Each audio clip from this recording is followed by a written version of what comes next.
Hello everyone, I am Prerana and I am back again with another conversation lesson.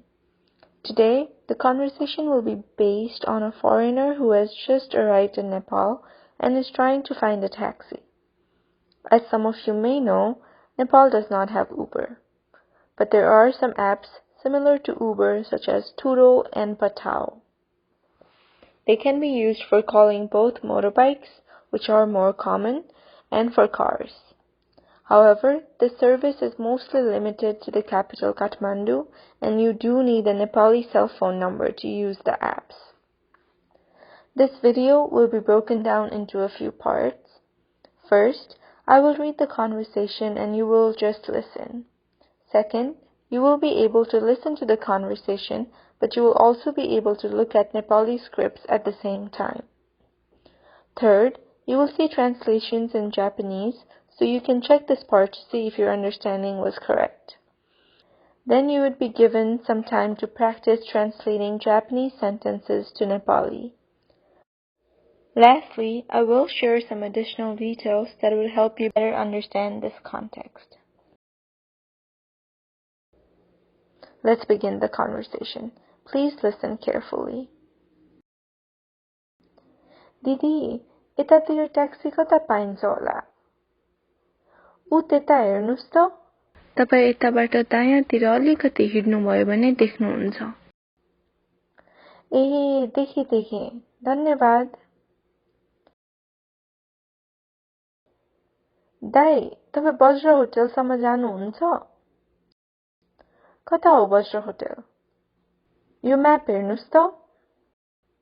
हुन्छ, बस्नुस्, म सामान पछाडि हालिदिन्छु। पक्नुस्, कतिमा लग्नुहुन्छ? 1500। ओहो, धेरै महँगो भयो नि त 1500 त। होइन बहिनी, मैले त झन् कम भनेको हो। अलिकति घटाउन मिल्दैन र दाइ? होइन बहिनी, यो भन्दा कममा अरु कतै पनि पाउनुहुन्न हजुरले। ए, त्यसो भइहाल्यो, म अरु नै ट्याक्सी खोजौँला। होइन, तपाई कतिमा जानुहुन्छ त? 800 मा। त्यो त अलिक गाह्रो पर्छ बहिनी, 1000 मा बरु लगिदिउँला, बस्नुस्।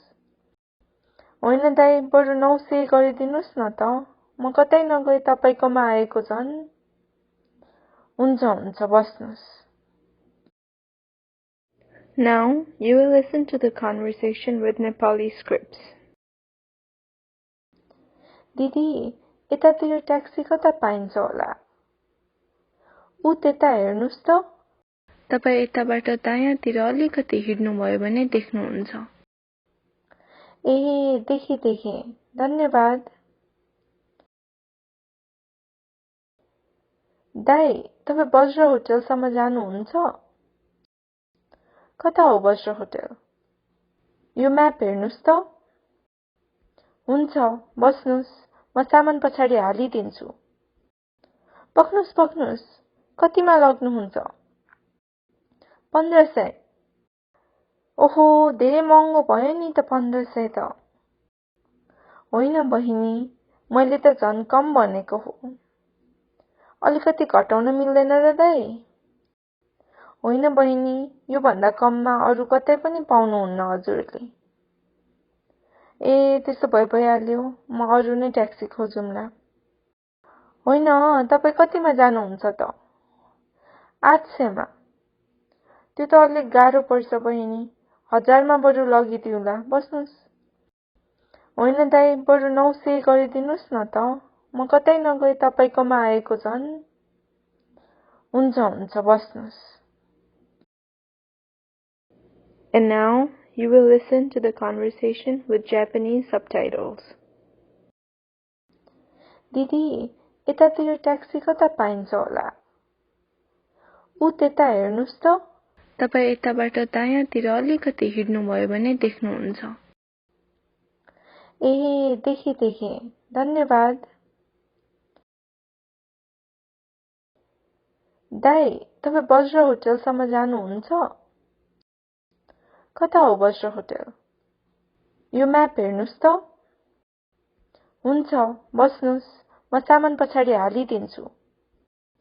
पक्नुस् कतिमा लग्नुहुन्छ 1500 ओहो धेरै महँगो भयो नि त 1500 त होइन बहिनी मैले त झन् कम भनेको हो अलिकति घटाउन मिल्दैन र दाइ होइन बहिनी यो भन्दा कममा अरु कतै पनि पाउनुहुन्न हजुरले ए त्यसो भइहाल्यो म अरु नै ट्याक्सी खोजौँला होइन तपाई कतिमा जानुहुन्छ त 800 मा त्यो त अलिक गाह्रो पर्छ बहिनी 1000 मा बरु लगिदिउँला बस्नुस् होइन दाइ बरु 900 गरिदिनुस् न त म कतै नगई तपाईकोमा आएको झन् हुन्छ बस्नुस् I will now share with you some additional information. Didi means elder sister. Usually in Nepal, if you see a woman who is a little older than you can call her this. We Nepalese tend to address strangers as sisters, brothers, uncles, or aunts. If for some reason the person happens to be younger than you, then they might be offended, so you have to be careful at certain times. Instead of Didi, you can also use Bahini for younger sister, Dai for elder brother, Bhai for younger brother, auntie and uncle for people who are much older than you. U is used when you have to point at something or someone. And I hope you remember what A signifies. We talked about it in the last video. Even though the spelling in etatira has ya, in casual conversations we tend to pronounce it as etatira using A instead of ya. Same with yatabata. We say it as etabata. If you are not yet familiar with numbers, don't worry. You'll slowly get there. For this conversation, I have used hundreds and thousands. For hundreds, we put sae at the end of the number it indicates. For example, in this case, 8 is 8, so 800 is 8 sae. Similarly, 15 is 15, so 1500 is 15 sae. It does get a little tricky once you reach the thousands because 1500 is also 1500. 1000 here means 1000, and you should know now what 500 is. If you have ever been to Nepal, then you must know how some people might try to increase the cost of something, saying that you are a foreigner and assuming you are loaded with lots of money. Since that's not always the case, learning how to bargain and negotiating at the right place can be very helpful. Some taxi drivers are notorious for asking over-the-roof prices for even a short ride, not just to foreigners but even to Nepali people. Notice how I have negotiated with the taxi driver in this conversation to bring the price down. Hopefully, this will help you negotiate prices in other scenarios as well. Now it's time to practice. You'll see some Japanese text on your screen, and you'll have about 8 seconds to translate it.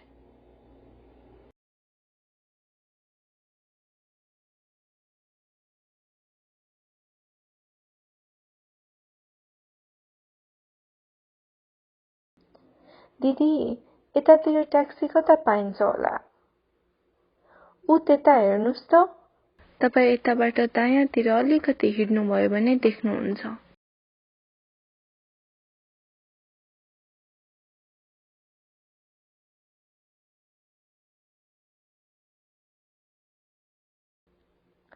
ए देखे धन्यवाद।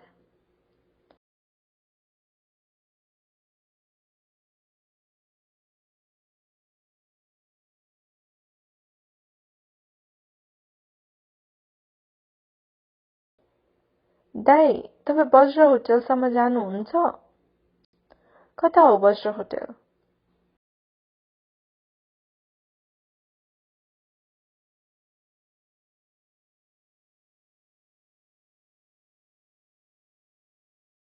यो map हेर्नुस् त। हुन्छ, बस्नुस्, म सामान पछाडि हालिदिन्छु।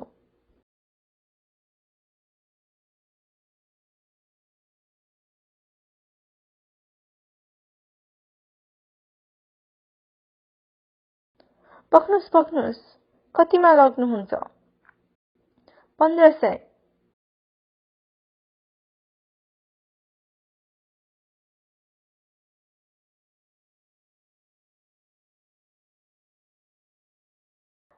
ओहो, धेरै महँगो भयो नि त 1500 त। होइन बहिनी, मैले त झन् कम भनेको हो।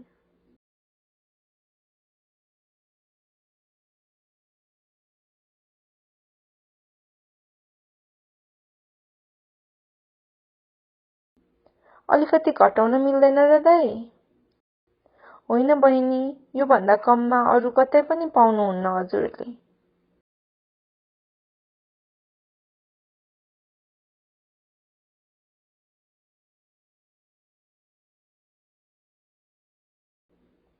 ए, त्यसो भइहाल्यो, म अरु नै ट्याक्सी खोजौँला। होइन, तपाई कतिमा जानुहुन्छ त?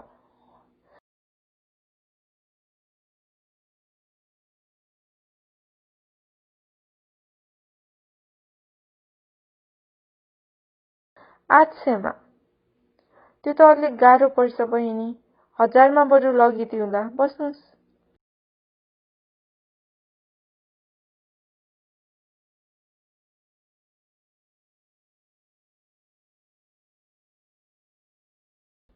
होइन दाइ, बरु 900 गरिदिनुस् न त, म कतै नगई तपाईकोमा आएको झन्।